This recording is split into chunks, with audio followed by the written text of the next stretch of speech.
Here, onse groot en genadige God, laat U wil geskied op hierdie aarde, Here. Laat dit geskied in ons harte en laat ons U eer gee. En ek vra dit in U genade, Here. Amen.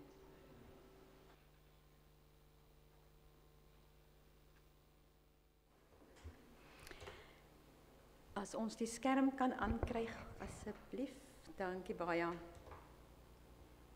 Die titel vir my boodskap vanoggend, Woord en lig. En ons het 'n baie kort geheue teks. Dit kom uit Psalm 119 vers 105. U woord is 'n lamp vir my voet en 'n lig vir my lewenspad. Nou ons weet nie wie Psalm 119 gekomponeer het nie. Daar's geleerdes wat reken dit kon deur Esra geskryf gewees het, want die woorde pas in by die ballingskap ervaring. En dan is daar ander wat dink dit kon dalk Dawid gewees het, want hy het self ook verdrukking geken. Dis natuurlik ook moontlik dat Psalm 119 die woorde is van iemand wie se naam nie eens opgeteken is in die Bybel nie. Nou die Psalm het 22 verse, elke een met 8 verslyne. En die 22 verse is een vir elk van die Joodse alfabetletters. So in totaal is daar 176 verslyne. In Psalm 119 vers 105 het my laat dink aan 'n gedig van Robert Frost. Hy's gebore in 1874, hy's oorlede in 1963 en een van sy gedigte het baie bekend geraak. Nie vir die titel daarvan nie, maar vir die laaste 3 reëls van sy gedig. Nou die titel is The Road Not Taken, maar die woorde waarvoor dit bekend geraak het is: Two roads diverged in a wood and I took the one less travelled by, and that has made all the difference. Nou vir diegene van u wat nou nie so bekend is met die hele gedig nie, kom ek vertel julle. Die digter vertel vir ons van sy wandeling in 'n woud, toe hy aankom op 'n plek waar die pad verdeel. Hy kyk na die 2 paaie, albei baie oorgroei. Duidelik het mense lanklaas daar verby gegaan. Watter een sal hy tog neem, wonder hy verlang. Die een wat meer onlangs verbruik was daarom oop genoeg, dat hy kon sien waar dit, tot daar waar dit om die draai te verdwyn. So sal hy daai pad neem. Of die ander een waar die gras sommer hoog gestaan het. Hy wens hy kan albei loop en hy sê vir homself: as ek vandag hierdie pad loop, sal ek ander dag terugkom om die ander een te loop. Maar selfs terwyl hy die gedagte dink, weet hy reeds in sy agterkop, die kanse daarvoor is maar skraal. 'n Mens kry selde kans om terug te gaan op die ou paaie. Nou Robert Frost se 2 paaie in die woud was nie 'n goeie pad en 'n slegte pad nie. Dit was bloot 2 paaie in dieselfde bos. Een meer opsigtelik en gebruik as die ander een. Hy kies die oorgroeide pad in die bos. En soos paaie in 'n bos maar is, sien en ervaar hy dinge wat uniek tot daardie pad is. En dit is die ding wat al die verskil in die wêreld vir hom maak. En ek het gedink daaraan dink net hoe ryk sou sy ervaring gewees het, as hy wel tyd gehad het om terug te gaan, en ook die ander pad te stap. En dit is die agtergrond vir my boodskap vandag. Die Psalm 119 vers 105 is 'n teks oor woord en lig en ons lewenspad. En net soos Robert Frost se gedig, bied dit vir ons 2 paaie om te oordink. Die een meer opsigtelik en beslis 'n goeie pad wat ons maar gereeld kan stap. Maar die ander een is op die oog af dalk minder opsigtelik, maar een wat vir ons al die verskil in die wêreld maak. So wat is die meer opvallende pad?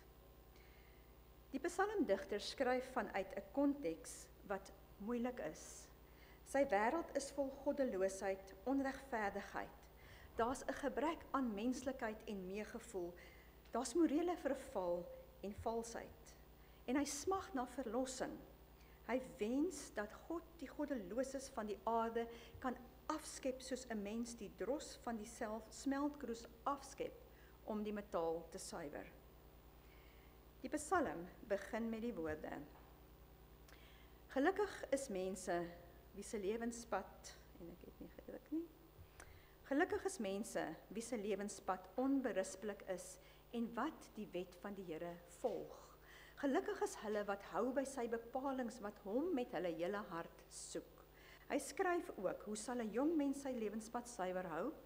Deur te hou by u woord. Met my hele hart soek ek u, laat my tog nie afdwaal van u bevele nie. In my hart koester ek u woord, sodat ek nie teen u sondig nie. En hy skryf ook, maak oop my oë, sodat ek die wonders van u wet kan raak sien. Ek is 'n vreemdeling op aarde. Moet u bevele nie vir my verborge hou nie. Vir hom is daar niks beter as om die wil van God te ken, soos geopenbaar in die woord van God nie. En hy glo ware geluk lê daarin om te hou by die bepalings van die wet van die Here en om hom met jou hele hart te soek. Dit is die pad in die woud wat hy gekies het om te loop. En as 'n mens deur Psalm 119 werk, dan sien jy, daar is geen ander pad vir hom nie. Maar ten spyte van al sy verklaringe van hoe kosbaar die wet en die beslissings van God is, en hoe dit sy vreugde en sy blydskap is hy diep ongelukkig. Hy kan nie slaap nie, en hy dwaal rusteloos rond. Hy skryf in vers 107, ek is baie teneergedruk. Here, maak my lewend volgens u woord. Hy skryf in vers 145, ek roep met my hele hart, antwoord my Here, u voorskrifte wil ek onderhou. Verlos my sodat ek u bepalings kan nakom. Voor die oggendskemer roep ek al om hulp, op u woorde wag ek. En hy skryf ook, laat my klaagroep voor u kom, Here, gee my insig ooreenkomstig u woord. En weet jy wat my hartseer is? Die Psalm eindig heeltemal die teenoorgestelde stemming as dit waarmee die woorde begin. Weg is die idees van 'n gelukkige mens. Al wat oorbly is 'n moedelose, doellose gedwaal. Hy skryf, ek dwaal rond soos 'n verlore skaap. Soek u dienskneg. U gebooie vergeet ek immers nie. My hart gaan uit na hom toe. Hy is vir my, en ek het hierdie stuk nie in my preek gesit nie, maar ek wil julle graag vertel. Hy is vir my 'n Kain en Kabel oomblik. Ek moet julle die storie vertel, want dit maak net sin as 'n ou dit weet. Toe die jongvrou in ons huishouding in graad 1 is, gaan haal ek haar een middag by die skool. En terwyl ek toe haar kry, hulle het gehad, jy moes so omgegaan het en dan wag jy daar op 'n sekere plek vir jou kindertjie om te kom. En ek kyk haar en ek sien, haar hele wêreld, daar's verskriklik groot fout. Die trane sit letterlik net hier. En ek kan sien, sy wil nie vir my kyk, sy wil niks, want sy gaan nie haarself kan beheer nie, sy gaan huil. So ek sê niks, ek vat die tas en die handjie dag gaan ons kar toe, veilige plek toe. En ons is in die kar en toe ek aansluit en ons ry, ek sê vir haar, het 'n maatjie iets aan jou gedoen? Suk die koppie. Ek sê, is dit juffrou? En sy begin nog so en skielik bars sy uit en sy sê, Kain het vir Kabel doodgeslaan en sy snik. Nou ek moet sê, my gedagtes, nou dink ek ken Kain, ek ken nie Kabel nie, so my breinselle hardloop verwoed rond, want ek wil waaroor gaan dit hier? En ek sê vir, sê weer, en dit is toe, die verhaal van Kain en Abel, en juffrou het vir hulle daardie dag 'n video gewys, en Ek vermoed soos wat my verhaaltjie vanoggend bietjie groot was vir die kindertjies, was die film wat juffrou gewys het bietjie groot vir 6-jariges. Want dit was redelik grafies. Hoe Kain sy broer Abel doodslaan. En dit is 'n tekenprentjie geweest, maar daar was druppels bloed wat spat en so aan. So dit ontstel haar toe verskriklik. En ek probeer troos en ek sê heeltemal die verkeerde ding. En ek sê vir haar, maar Pippi, dit was baie, baie lank gelede. En haar antwoord is, dit maak nie saak nie. Kain het vir Abel doodgeslaan. Nou later agterna, toe ek nou tyd het om dit te oordink, besef ek die intense wysheid van daai kind se woorde. Ek het so diep les geleer. Want die trane wat sy daar gestort het sy saam met Adam en Eva gehuil vir die sterwe van hulle kind. En dit maak nie saak dat dit duisende jare gelede is nie. Daai innige meegevoel oor 'n sondige daad is iets wat ons maar kan onthou. Nou soos toe ek nou moet ek sê, ek het 'n Kain en Abel oomblik gehad, toe ek deur hierdie psalm gewerk het. My hart gaan uit na hierdie psalmdigter. Hy smag na verlossing, hy smeek God om hom te kom soek, en dis vir my amper asof hy in die bos verdwaal het, asof hy net nie meer die lig kan sien nie. Maar kom ons los hom 'n oomblik. En dan kyk ons eers hoe die ander pad daar uitsien. Want dit skemer deur in die agtergrond van sy woorde, alhoewel ek nie weet of hy dit sien nie. So om die ander pad te ontdek, kom ons gaan loer na die konsep van lig in die psalms. In Psalm 18 verklaar Dawid dat sy lewenslig kan skyn omdat God sy lewe bewaar en die duisternis rondom hom verdryf. In Psalm 4 en in Psalm 80 skryf die psalmdigter namens die hele volk en hulle sing van hulle hoop dat God die lig van sy teenwoordigheid oor die hele volk sal laat skyn. Dit resoneer selfs met die woorde van die priesterlike seun in die boek Numeri. Mag die Here jou seën en jou beskerm, mag hy sy aangesig oor jou laat skyn.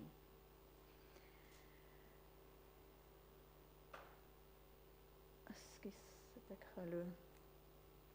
Dan het ons ook Psalm 4 vers 7, 'n psalm van Dawid.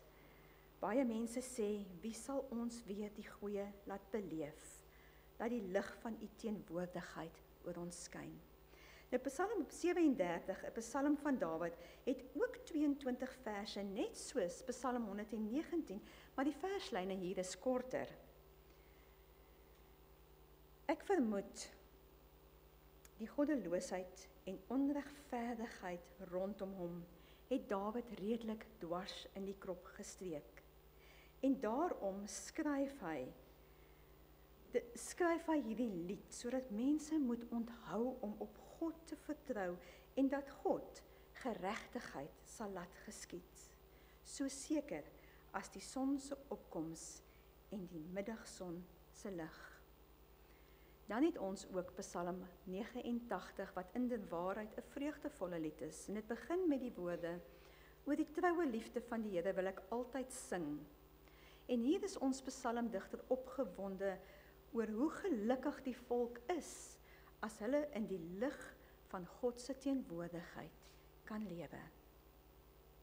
En dan in Psalm 104 besing die psalmdigter die grootsheid en majesteit van God, en hy sing van God as bekleë met lig, en herinner dit ons nie aan die skepping nie. Die eerste element wat God immers geskep het om skeiding tussen lig en donker te maak, was lig. En wat 'n mooie beskrywing het ons nie hier nie, van God gekleë in lig. En dan Psalm 27. In Psalm 27 sing Dawid, God is lig en God is my redding. Daar is geen rede om te vrees nie. God is die toevlug op Dawid se lewenspad. Hierdie pas ook in by die getuienis van Johannes, soos wat hy in sy eerste brief geskryf het. God is lig, en daar is geen duisternis in hom nie. Geen duisternis nie, geen skaduwees nie, geen bose misleiding kan vatplek kry nie, want God se lig verdryf alle duisternis. Want God is lig, en God is bekleed met lig, en God is lewe. En dit is grootse woorde hierdie. Ons gaan net na nog een Psalm kyk, Psalm 43. Psalm 43 wat lyk asof dit dalk deel kon wees van Psalm 42, 'n Levitiese Psalm wat ook nogal 'n weerklank het van die moeilike omstandighede van Psalm 119. Nou ek kan seker julle kan al sien in watter rigting hierdie pad ons lei. Maar loop asseblief nog 'n entjie saam met my.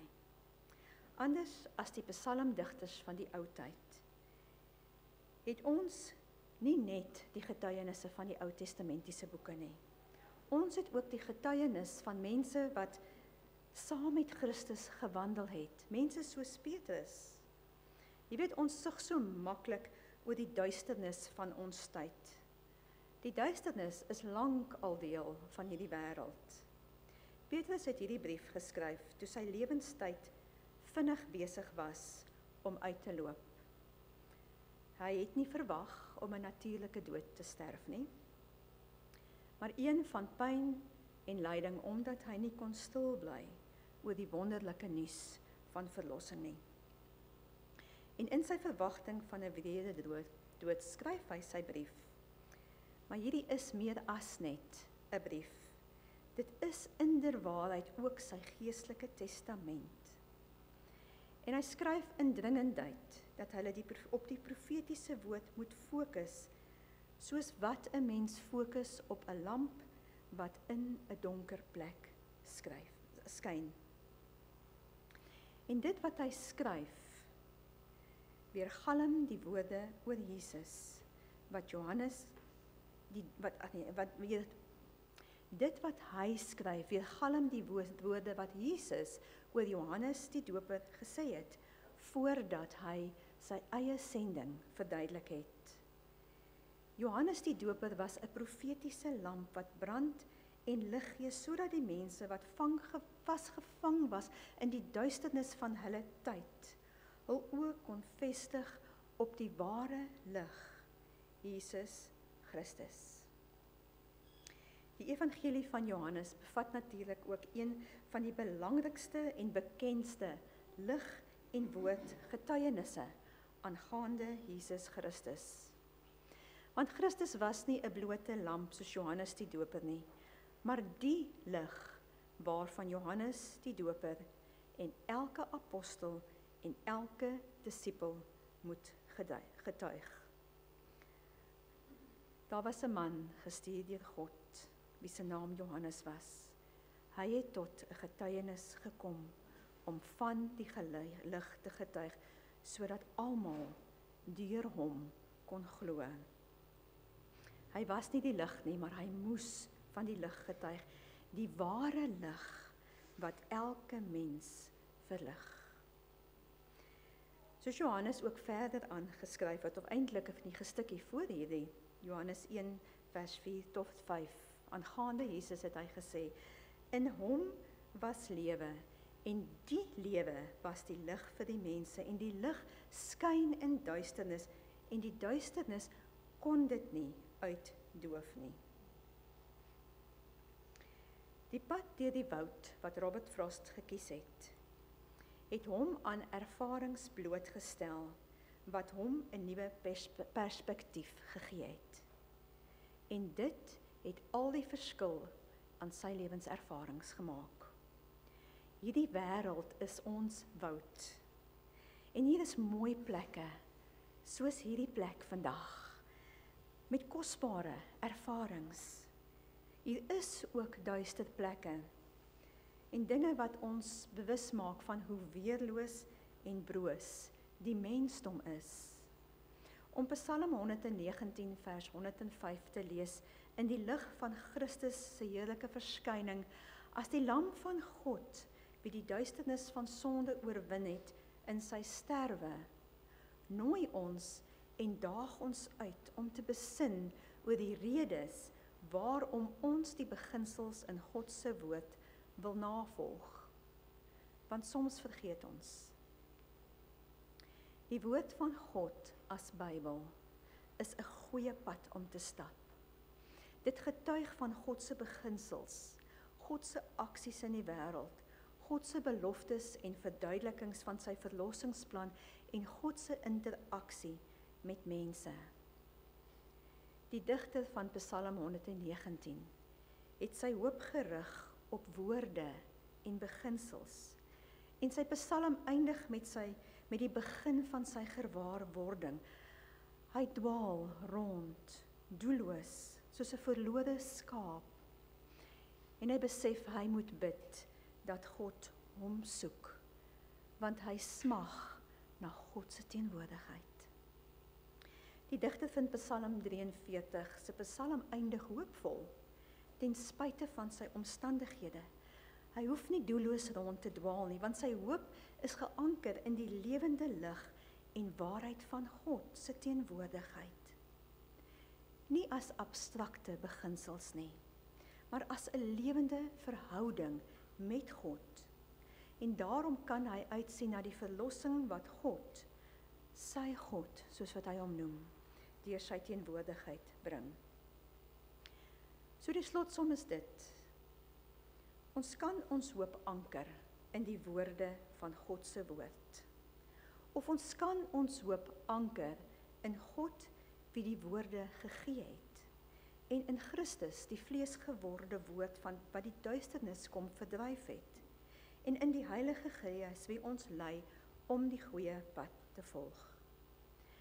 As kinders van God moet ons leef soos kinders van die lig wat nie deur die duisternis van die bose wêreld oorweldig word nie. En daarom wil ons die beginsels van God se koninkryk leef. Hierdie wêreld is ons bout. Dit is ook vol mense wat soos moe skape sonder 'n herder deur die lewe slof en nie weet om die goeie pad van verlossing te volg nie. En ek hoop ons verstaan ons rol, soos wat Johannes die Doper sy rol verstaan het. Hy was 'n lamp wat lig gee, en hy het sy lig gegee totdat dit uitgedoof was. En mense wat gesmag het na hoop, het Christus gesien. En dit het al die verskil in die wêreld gemaak. Amen. En ek wil net die laaste strofe net weer lees. O, laat ons deur aanskouing dien en groei in heiligheid, dat ons kan smag om U te sien, hoog in U heerlikheid. Die pad in God se woord wat ons loop, die paaie waarin ons leer. Ons loop daai paaie om God te sien, nie andersom nie. Kom ons sluit ons oë.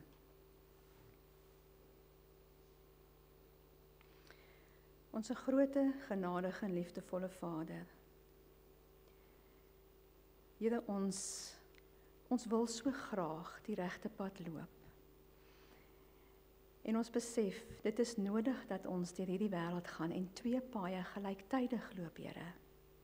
'n Pad wat terugkyk in die ervarings wat mense met U gehad het, soos opgeteken in U woord. 'n Pad wat terugkyk na die heiligheid van die beginsels wat U vir ons gegee het. Here, maar ook 'n pad wat vorentoe kyk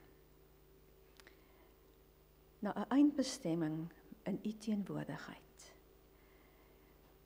En laat dit ons leer, Here, om waar ons is nou, ons pad met U te loop en U teenwoordigheid die hele tyd te ervaar, Here. Want ons weet, sonder U is ons dwalende skape verlore. Here, en as dit is waar iemand dalk voel vandag hulle is, Here, laat ons troos vind in die einde van die psalmdigter van 119 se woorde. Want hy weet, hy moet vra, Here, kom soek my waar ek is. Amen.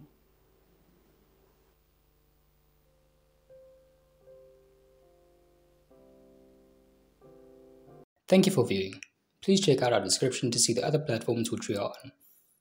Alternatively, you can have a look at the recommended content which should be on your screen right now.